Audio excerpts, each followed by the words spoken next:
So good evening students. So today we are in the part 5 of system of particles and rotational motion. So in this section we are going to see about the moment of inertia. So completely we will be talking about the or explaining about the moment of inertia and their cases in different shapes of the bodies or rigid bodies we can say. So let us start with waterfall. First of all, let us understand what is meant by moment of inertia. Okay. So moment of inertia is nothing but it is the tendency of a body in the rotational motion.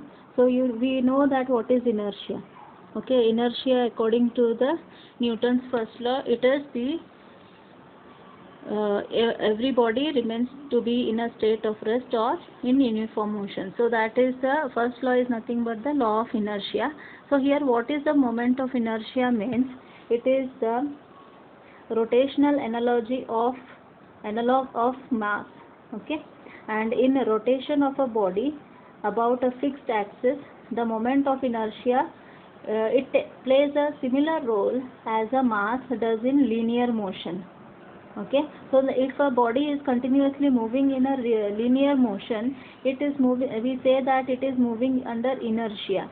So therefore the moment of inertia is nothing but a body when it is moving uniformly in a axis of rotation. Okay, so that is nothing but the moment of inertia. For example, if you take a top and swirl it with the thread and leave it at a very at a certain speed, so initially the the top gains a momentum, right? So after some time again the top has it will be moving with a certain. So if this is a top and at a certain point of time it will be moving vertically on its own axis of rotation. Okay, so in this manner, so this is the axis of rotation, and when you leave the top it will be just swirling on its point, that is the nail point, tip of the nail. Okay, so that is the moment of inertia. That means it moves with a certain uniform velocity, angular velocity. So that is the moment of inertia, and it depends on the mass of that body, right? So let us see here, if I is the, that is moment of inertia is nothing but summation of I tending from 1 to n mi ri square. So m is the mass of the particle and r is the distance. So if we take this as the axis of rotation and this is the circle, from here, from this point, if there is a particle, particle, then here from the center of from the axis of rotation to this point, if the distance is ri, then the measure of the moment of inertia is the summation of such particles of mass m with the radius r. Okay, so it is the so therefore the SI unit of the moment of inertia is kg meter square, and dimensional formula is ml square t raised to 0. Okay, so application of moment of inertia is, for example, the top, swirling of the top, right? And also the ballet dancer, right? So therefore now let us see the analogy of the linear velocity and the with respect to the angular velocity, and we will derive the kinetic energy for rotational motion in terms of the moment of inertia, right? The linear velocity of the particle in the body rotating with angular velocity omega is given by the relation vi equal to ri into omega. So this we have already derived. Then let us see now kinetic energy of the rotating body. Then kinetic energy of the complete body is the sum of the single elements of that particular rigid body, that is summation of I tending from 1 to n Ki, that is equal to, we'll take the equation for the kinetic energy, summation of I to 1 to n half mv I m vi square. Then this v we can substitute it from this equation, that is half into mi ri square omega square, right? Now we will take half outside, so half into summation of I tending from 1 to n mi ri square omega square will remove outside. So what is this? This is nothing but the moment of inertia. Therefore it is equal to half I omega square. Therefore kinetic energy is equated as half into the moment of inertia into square of the angular momentum of the rotating body. So this is in terms of rotational motion. And in terms of translational motion, what we have, k equal to half mv square, right? So in the rotational motion, kinetic energy is half I omega square, and for translational it is k is equal to half into mv square.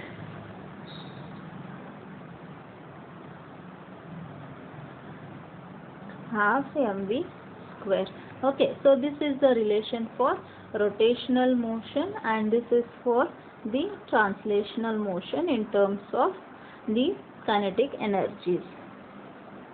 Now let us see some of the applications of the moment of inertia in some of the cases. So first let us consider the calculation of the moment. I have written it for moment of inertia in thin ring, right? So consider a thin ring of radius r. So here is the diagram of the thin ring of radius r and mass m rotating in its own plane around its center O with the angular velocity omega. We will consider the small element of mass delta mi is at the same distance r from the axis and moves with a speed, so vi equal to r into omega. Now we will see the calculation of the kinetic energy. So as we have derived, kinetic energy equal to k equals summation of I tending from 1 to n half into, so in terms of m we will take delta mi into vi square. So this is what, so I'll take in the next page. So this is half summation of I tending from 1 to n into delta mi into r, capital R omega whole square. Okay, so now this will be half, so this is summation of small such elements, so we will take a total mass m. Instead of this we will take total mass m, then r square omega square. So square of these two, that is r square and omega square, right? Since delta mi equals capital M, right? Now that is summation of I tending from 1 to n. Therefore comparing equations, we can compare the equations k equals I half I omega square. We get mi as for thin ring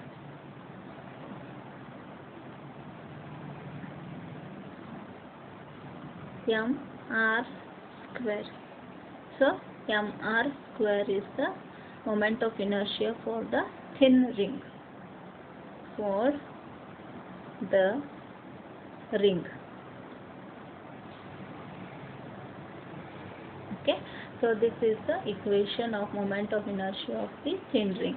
So I equal to m r square. Now let us see a moment of inertia in thin rod. Okay, let us take a rod, this of length L, okay, and from the center we can divide the length as L by 2 and this side as L by 2, C being the center, and omega is the angular velocity, and the masses at the ends of the rod is m by 2 and here also m by 2. Okay, now therefore the moment of inertia, we can sum these two. So that is, previously what we got, moment of inertia as m r square. So here similarly for m we will take it as m by 2 into L by 2 whole square, plus, because it is two sides, right, we will sum both m by 2 L by 2 whole square. So what we get in is final answer, I equal to m L square by 4. So this is the moment of inertia in the thin rod. Now let us go to the radius of gyration. So what is this radius of gyration? Radius of gyration of a body about an axis is defined as the distance from the axis of rotation to the mass point, whose mass is equal to the mass of the whole body and whose moment of inertia is equal to the moment of inertia of the whole body about the axis. If k is the radius of gyration of a body, radius of gyration of for a body of mass m about an axis of rotation, then the moment of inertia is given by, so moment of inertia we got this as summation of this I equal to 1 to n mi ri. So in case of this, we will substitute summation of mi as the whole mass and r is taken as k. Okay, k is what? It is the radius of gyration for a body of mass m about an axis of rotation. Same way. So instead of r, we will take it as k. So this is the radius of gyration. It is nothing but the distance from the axis of rotation to the mass point. So if this is the mass point and it acts as if this mass point acts as if the whole mass of the body is concentrated on this point. In such case, then there arises a radius of gyration, that is I equal to m k square, or here we can take it as, okay, so I by m equal to k square. So k is nothing but under root of I by m. Okay, so what is radius of gyration? Radius of gyration is the square root of the ratio of the moment of inertia to the whole mass of the body. So this is the radius of gyration. So here I have given a table here of different shapes of the body, of a rigid bodies.